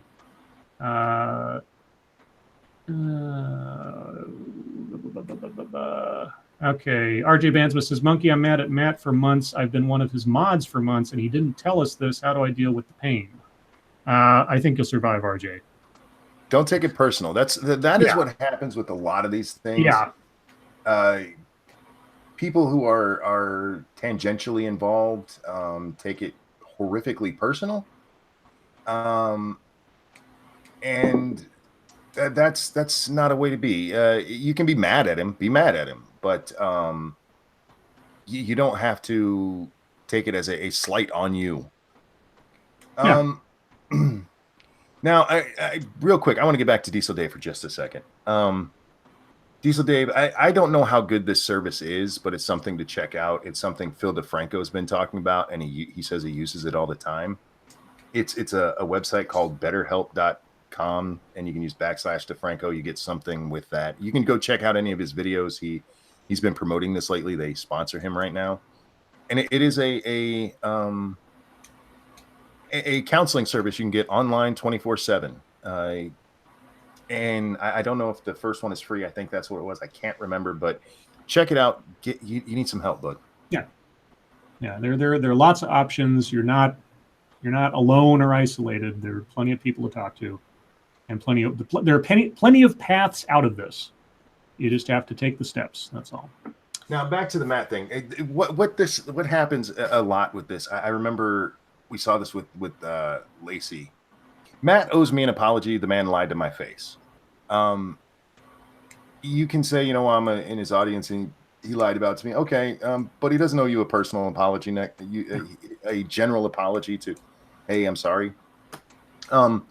We saw this with Lacey Green when she switched sides. Everybody like, she owes me an apology. She didn't do dick to you. Shut up. Yeah. With Matt, unless he directly lied to you when you asked him something, or he did something, took down your channel, be mad at him, but don't hang on to it for ages like internet morons do. Yeah, unless he did something personally to you, it's not a personal slight. You can be upset and disappointed in somebody that you held in esteem. Sure, and everybody does that. Somebody disappoints you, but don't make it out to be any more than it actually is in your case. Is the thing. And also too, if he does, do better and make himself better and really display that he, regrets what he did and is working to do better, don't let people make you feel bad for forgiving him either. Because there's a lot of that shit too. Yeah. Where people jump down your throat like, how could you, blah, blah, blah. It's like, fuck you. I respect the fact that he did this. So I'm willing to, so I mean, if he burns you again, whatever, but like, don't, that's your choice, your decision to do that. Lindsay C says, when's the next movies you must or should have watched live stream in the topic discussion? I've got to pick a movie and then we'll let you know.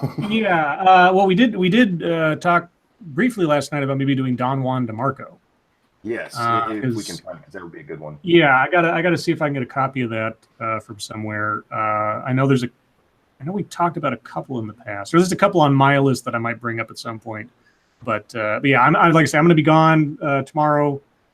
So Monkey's got to do a think on it, and if he comes to a decision, and I can get a copy or find a way to watch it, we'll do that. Let's see. Check Your Logic says, yesterday you guys were talking about how we could find a potential love interest at a convention. If that's the case, when's MonkeyCon starting? Well, I don't know. That's all up to Monkey. And the MonkeyCon will have 3 attendees, me, Monkey, and Satsu. So I don't want love from either one of these guys. So not that kind of love, That's disrespectful. I know, right? I'm not, and Satsu, I'm not taking a shower with you either. Oh man. Let's see.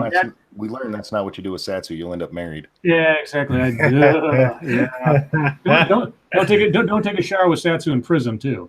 Bad comment reviews. I was watching A Fish Called Wanda. Surprised they haven't covered that one yet.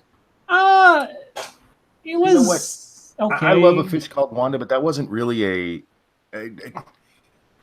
that was a pretty big movie at the time. Yeah, and it was also comedy, and it's kind of one of those hard things, sort of like critique. And I remember it. I remember liking it. I don't remember it as like a hallmark of my youth kind of thing. And that's not necessarily a requirement for the movies we should have watched, but it has to have some kind of sentimental value from the past. And that one, to me, it's a movie that was out there, but I love it. I thought it was a great movie, and it was definitely funny, but yeah,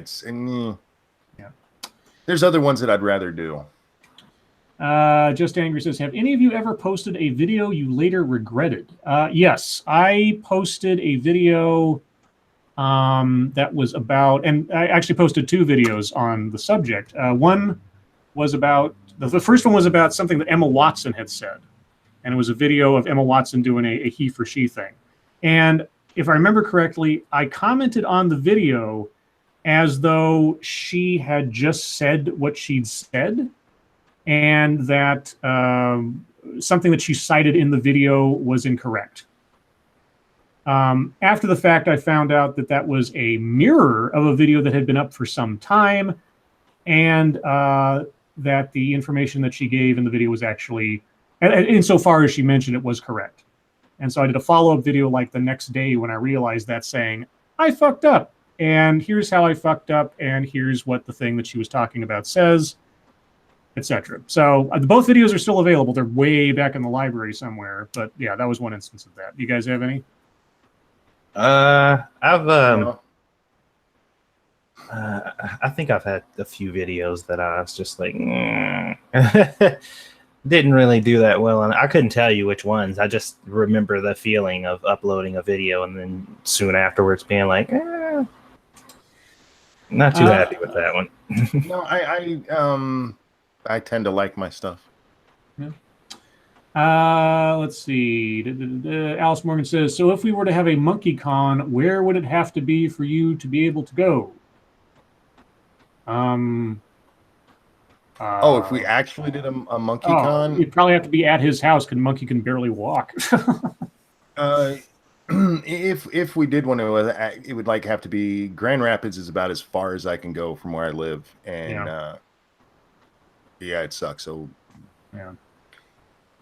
You have to come to Michigan, and Michigan sucks, so don't do that. Let's see.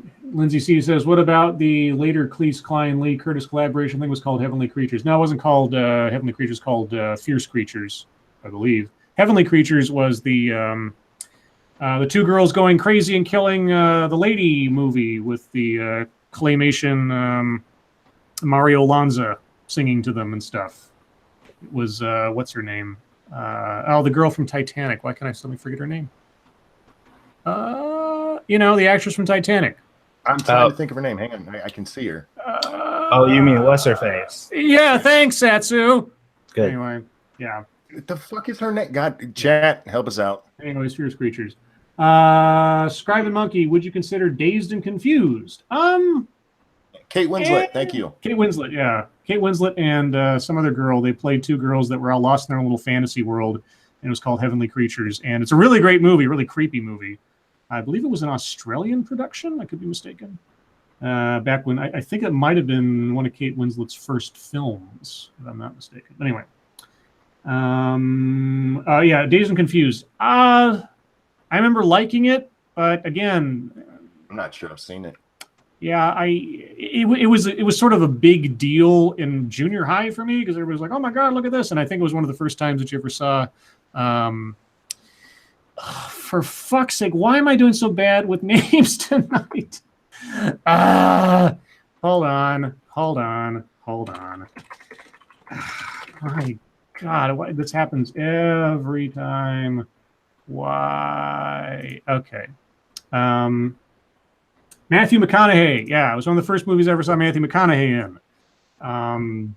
But yeah, it was a movie that happened. It's a semi-memorable movie. It was a sign of the times kind of thing, but not one of my sort of personal favorites. Moving on.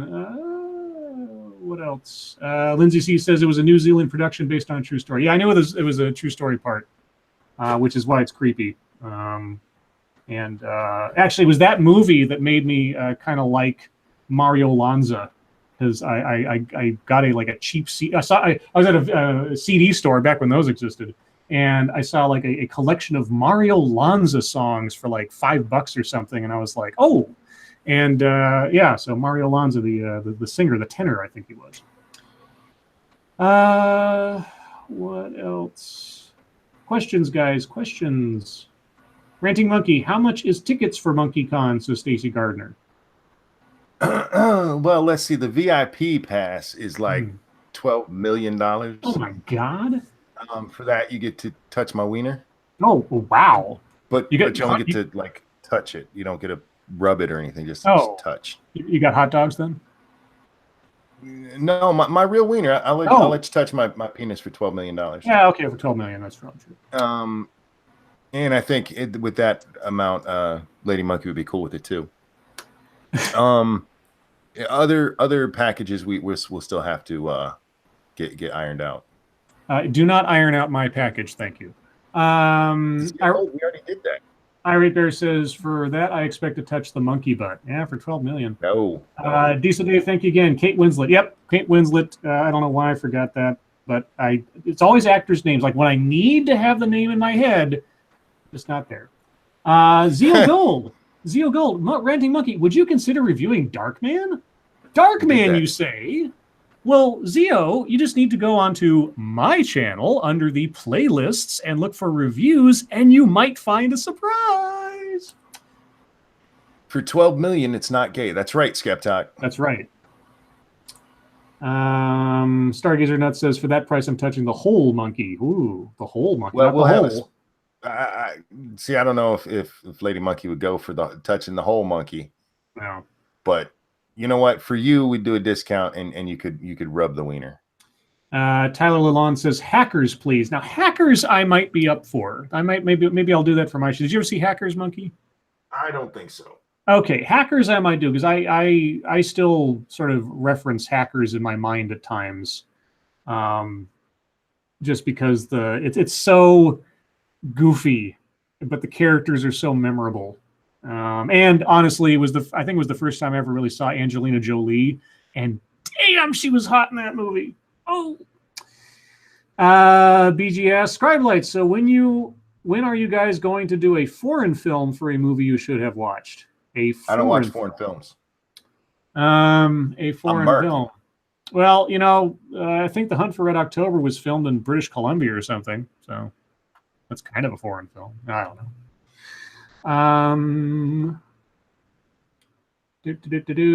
Jenna P says, I'm going for a walk after the stream. It will help my hip. Monkey, do you have any medical tricks to help with the pain?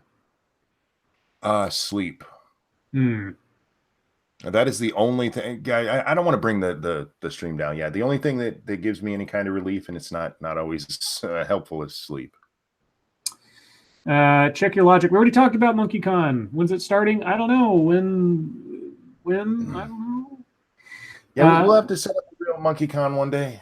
Yeah, I mean, I would like to actually meet these guys at some point for realsies, but it's all a matter of planning and time. And I mean, I'm on the other side of the country compared to them. So Daniel Hodgins says, what about War Games? War Games is a really well-known mainstream movie. I wouldn't have anything to say about it that hasn't already been said a million times. We generally, and I say generally, we have done like Die Hard before, go for movies that are a little less high profile, things that were like favorites of ours, but not necessarily everybody's well-known stuff. Real quick, I want to take a moment since we're a little light on questions, and comment on how wonderful the YouTube community is. We've had some shit the last few days going on, and do you guys know who AP is from Gulf City? He stopped in the chat a couple of times. I don't know if you guys know who AP is. AP and Ghastly started the Gulf City thing. AP had some financial trouble because of old bills. It's all on the site. I'm not disclosing anything, but he started a GoFundMe because he needed to raise money or he's going to jail for old hospital bills for his child. Mm-hmm. And he needed, I think it was $6,000, and in less than a day, more than 7,000 was raised for him. Yep. This fucking community, when it needs to, comes together very well, and people need to remember that more. Yeah, and just to toot our own horn after a fashion, our chat. You know, one of our regulars is having a really bad time. Yep. Everybody and their brother is giving support. You know, and you know it warms the cockles of my dark heart to see this kind of stuff. Yeah, I'll always be one to mention how fucking awesome you guys are, because you helped me in more ways than I can ever imagine. The whole reason I'm able to do what I'm doing is because of a lot of you guys. So, and you guys really came through for the wedding. I was super shocked that because my mother, for some reason, she was confident. She's like, "Yeah, your audience is awesome. They're gonna fucking you make a registry, you better believe they're gonna get y'all whatever y'all need." And I'm like, I mean, not that I was doubting it, but I'm just like, it just seems like so much. You know what I mean? For something that I probably wasn't looking at as a big enough thing, or people would look at as a big enough thing where they're like, "Yeah, dude, you're getting married, so what?" But yeah, you guys came through, and it's awesome. I just see this now, of course. Somebody had DM'd me a link to that very fundraiser, I guess back when it needed money. But yeah, that's really good to hear. Unfortunately, I didn't get online till right before we got onto this air tonight. Yeah. So I'm glad it happened. AP's a great guy. Well, I don't know him personally. He makes me laugh harder than most people do, and to me, that makes him a good guy. Check Your Logic says, Scribe, it takes a lot of guts to take down a video, or to not take down a video you were wrong about. It even takes more guts to upload a video explaining you're wrong. I mean, like I said, it was one of those things where. Now, I will confess, and this was at least public at the time, so to speak. I have taken down a video before because I was absolutely wrong. And what happened was, I saw one of the, it was a video like one of those little short Splinter videos or things, and it was about some guy at some community center, and the things he said in that video sounded bad. I don't remember exactly what it was at this point, honestly, but it sounded bad. And so I made a little video about it, criticizing the guy. And then somebody pointed out, hey, that's all short clips from a longer video. And he's not saying what I think you think he's saying. And I was like, what? And they gave me a link to that longer video, which was like a half an hour long compared to like the 3-minute one I had.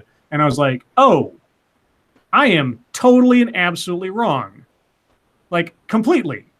I'm not even going to leave this thing up because I'm absolutely 100% off my rocker. And I didn't do my due diligence, so to speak. So that one I did remove. And I have removed videos in the past at the request of the person who made the original video. Even if anybody request that. Well, I have a couple of times now. Well, at least one time in particular where the person contacted me and said, "You don't have permission to use that video from the original performer." And it was a video on someone's channel of someone doing a performance piece. Oh, and right, yeah. Even though I did have the right to do that under fair use, at the same time, they asked me politely to take it off. And I was like, I mean, it was a firm request, but it was a polite one. So I was like, okay, that's always been my rule. If somebody actually contacts me without like striking me first or something, requests that I take the video down, I don't have a problem with that. It's not something I want to do. I spend time making these things and put effort into it. But ultimately, it's like, I don't want to have a problem with someone, So thank you, Diesel Dave. Who did the anti-pro pedo video? Well, the anti...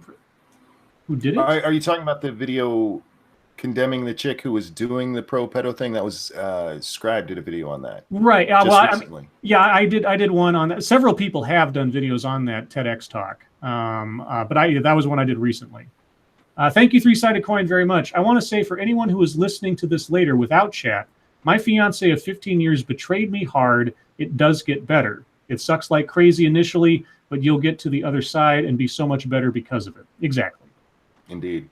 Dave, sorry to hear that happened to you, man. That sucks. Yeah. A phrase. Bitches be crazy. Don't hook up with women. That's tonight's official message. Yeah. MGTOW all the way. Married, Satsu. Now you gotta make a MGTOW monkey. MGTOW all the way. Monkey. A phrase to keep in mind, and this was a sour note to have in my head in my worst times, but it's absolutely true. Bit by bit, day by day. That's all you can do. That's all anyone should expect of you, but it's something you got to do. Bit by bit, day by day. Scribe light name, please, of the video. What did I put so much thought into naming my videos, and then I completely forget about Run the stream. I'll find it. Yeah. It was just the other day, so it's right up there. It should be on the if you go to my videos list, it should be it's called Horrific Normalization, and the little thumbnail I put up the words poison is actually candy, because I'm a smartass like that. How'd you do that so much quicker than me? Oh yeah, you have internet. I have internet. Yeah, I don't live in Michigan. We got 5 minutes, guys. So if you have any questions or anything else. Oh, by the way, I wanted to mention that I can't remember who asked for the shirt. He actually went to go buy one. Oh, cool. Yeah, I actually had OBS open for some reason, and I got a notification. It was Devil Fruit Zero. Yeah, he bought a Moonbase shirt. Oh, cool. Oh, there you go. Well, if and when you receive it, take a picture so we can and tweet it. Yeah, so we can see the fruits of our labor. Also, I want to see the quality of it. Yeah, that too. Is it through Teespring? No, it's actually through Streamlabs, and I've showed you guys the shirts that they sent me. They were excellent quality, so I'm sure that one's going to be pretty good too. But I want to see it. Let's see. Data Wasteland says, Scribe Light, do you like pina coladas? Getting caught in the rain? If you're not into yoga, if you got half a brain, making love at midnight in the dunes on the Cape. I don't like pina coladas. Getting caught in the rain. Right now, I would kill for some rain, honestly. I don't do yoga. I do exercise a bit. Do I have half a brain? At least. I have a helmet. Let's see. Jenna P says, hit the like button. It will help Scribe feel love. That's true. 133 people watching, 79 likes. If you haven't already, I appreciate if you hit the little like button. Let's see. Shiograth. Oh, wait. I always have to read Shio's things before I actually say them, you know? Okay. Would a person with tattoos taste differently from a person without? Well, most tattoo ink, is derived from vegetable matter and oils and stuff. So I suppose maybe a little, but if you've cooked your meat, you'll probably cook away all the ink. So, or all the stuff about the ink that would make it taste different, I guess.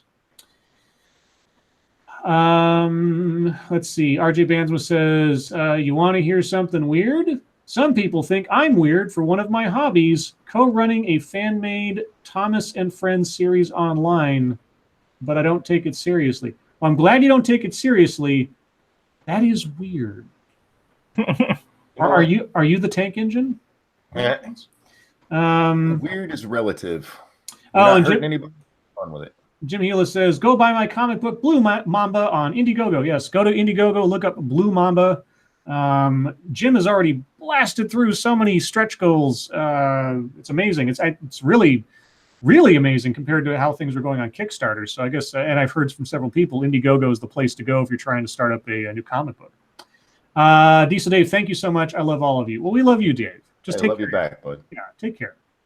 As we close out tonight in a second, just take a deep breath and, get up tomorrow and keep moving. Let's see. Byron Hillsman says, would life be better if you had to farm your own food? Hell no. Not for me. Hell no. What, physical labor to eat? Are you nuts? No. I'm going to put Byron on blast. That's actually my best friend right there. Okay. I mean, if you want to help Satsu and Monkey farm food or something in 7 days, do you farm food in 7 days today? Yes. Yeah. Okay. Yeah, I don't know. It's like Minecraft with zombies or potatoes for the win. Yeah, that's my homie I was telling you guys about who bought the computer so he can play Final Fantasy with me. Yeah. Okay. So we probably could get him to play 7 Days to Die with us. Let's play 7 days with us, bud. Let's see. How do I farm pepperoni pizza? Well, you go down to Domino's and you scoop it up using your dollar bills from the people there. And if you do you get a pizza seed from them. They sell it. Yes. You have to ask specifically for it because they don't put it on the menu. But Yeah, take a pizza bagel, plant it in the earth, and your pizza tree will come out soon. Yeah, you get some pizza rolls and pop There them in you the go. ground. Well, guys, on the note of pizza trees, we're going to bring the show to a close. I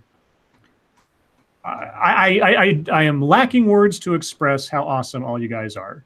You know, night to night, day by day, you always show up, hang out with us, and you know when somebody needs help, when somebody's trying to do a fundraiser, when somebody's feeling low, you're all there to joke around and help us have a little bit of entertainment at the end of our days, and I really do appreciate that more than you can imagine. So thank you all. Thank you, moderators, for keeping an eye on things, even though everybody was, as always, you know, just as well behaved as you could ask for. Everyone who donated, thank you so much for your generosity. I will work towards getting my toes to fall off from diabetes from all the Dr. Pepper I'll be drinking. And I'll take pictures when the time happens, and I'll call myself Stumpy. Remember, guys, tomorrow night on Monkey's channel, per usual, I will be absent. I'll be off and running. I will see you all again on Monday. Hope everyone has a good weekend. And Bear, don't fart in my chair. Okay? Thank you. Monkey, Satsu, as always, thank you for joining me. Everyone, your lives make us better. We'll see you next time. Bye, guys. A very heartfelt fuck off.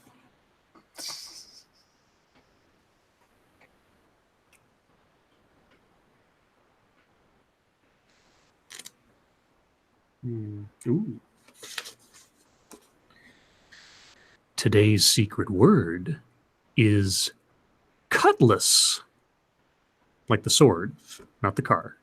But either way, it's the same thing.